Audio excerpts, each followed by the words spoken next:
Beginning to look a lot like Christmas. Oh, hello. Speaking of Christmas, perfect timing. Here for my holiday drink for 2020. And what a year it's been, huh? No mask here because I'm 6 feet away from my photographer. So here's what we're going to do. I got to tell you first a little history of this drink because it's kind of cool. So 2 years ago, we went to Moody Gardens and we did the holiday lights. And we walked all through the lights, had a great time, but it was chilly outside. And so someone had the forethought to make us a drink so that we had a cocktail in a flask. And I tasted it and Camille tasted it and we both went, wow, this is delicious. What is it? We couldn't find out. Finally, thanks to our Maker's Mark ambassador, Mr. Frank Krockenberger, he told me that his wife, Leslie, made this drink. And what a drink it is. And we're going to make it for you today. So here's what we do. First, you're going to need a shaker. You're going to need whatever kind of glass you want. Any kind of glass you want for holidays. There's different kinds of glasses. You can do it anything you want, whatever you like. But the first thing you have to do is make your base. Now, this is the base. And what you do is you just go to your store and you buy a gallon of apple cider. Once you get the apple cider, you get you a big pot and you take the apple cider and you pour it in the pot. Then you get some Mullings spices. I use these Mullings New England Mullings spices that we have. And I put that 3 tablespoons inside the big pot. Then I take some ginger and I take 3 pieces of ginger, cut it, put it inside the pot. I take 1 whole cup of sugar and pour it in the pot. Put it on low heat, put the lid on it, stir it up and just stir it every so often and cook it for about 45 minutes, very low. They call it simmering, whatever. Cook it slow or it's not boiling. You don't want to boil it. After it cooks for a while, you let it cool down. Once it cools down, I got a funnel. I get a little piece of cheesecloth to block out the Mullings spices to get in there, and I just pour it back inside my jug. So I've got it all pre-made. It's nice to put it back in a jug. You put the lid on so you can shake it up because it does get a little sediment of all the different goodies that you've mixed in there. So that's your base. So now we're going to make the drink. Simple drink once you get this stuff made up.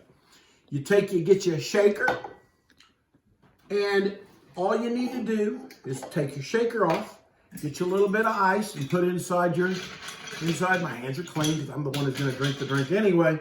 You put a little ice inside the shaker, and then you get a lemon wedge here, and you just kind of squeeze your lemon wedge inside the shaker.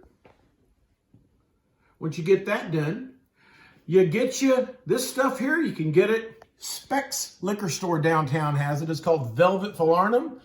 I've called it Velvet Philodendrons. I can never remember the name of this stuff. In fact, I keep a picture of it on my phone because I never remember it. It's a really unique liqueur. It's from Barbados, and it is made of like almond and orgeat flavoring, kind of an almondy, allspice type of liqueur. It's very heavy. It's very thick, but you need to open that up. And you get you a ½ ounce of Velvet Falernum, and you pour it inside your little shaker, just like that. That's all you need if you're making one drink. Put the lid back on it. Always put the lid so I don't spill it. And then you need a really good quality bourbon. And of course, I'm going to use Maker's Mark Cask Strength. Maker's Mark Cask Strength is the Maker's Mark that we all know and love with the red wax on it, but this is pure Maker's Mark. It's been uncut right out of the barrel. Delicious stuff. This particular one is going to be at 110.7 proof. But you don't have to do that. You can use regular Maker's Mark or any bourbon that you prefer. I'm going to pour it out of my holiday Maker's Mark glass bottle that I've had for a long time. And I'm going to pour that out. And I'm going to put 2 ounces of Maker's Mark inside of the cask strength inside the lovely shaker tin. Perfect amount. I just have it, so I got 2 ounces left in that bottle. Pour that inside there. Then you take your concoction and you put 2 ounces of that inside there.